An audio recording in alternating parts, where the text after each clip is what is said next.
وہ پوچھتی ہے الاحد اور الواحد میں کے معنی میں کیا فرق ہے؟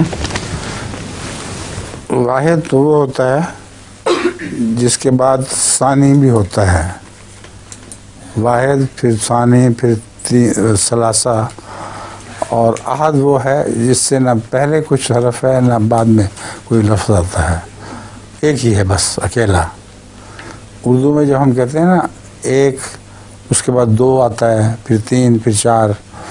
جب ہم کہتے ہیں اکیلا ہے تو اس کے آگے کوئی لفظ نہیں آتا. اکیلا اکیلا ہی ہے. لطیفہ ہے آپ کا؟ چھوٹا سا ہے، پتہ نہیں. تو سنائے پھر. ایک استاد شاگرد کو مضمون دیتا ہے ہوم ورک کے لکھ کے لانا کرکٹ کے میچ پر. کیا؟ کرکٹ کے میچ پر ہوم ورک دیتا ہے کہ مضمون لکھ کے. جرمن زبان میں سنائیں. جرمن میں یہ ترجمہ کریں گی؟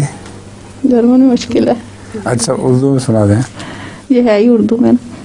تو وہ بچہ اگلے دن کاپی لا کے ٹیچر کے آگے رکھ دیتا ہے تو اس پہ لکھا ہوتا ہے کہ بارش کی وجہ سے کرکٹ کا میچ نہیں ہو سکا.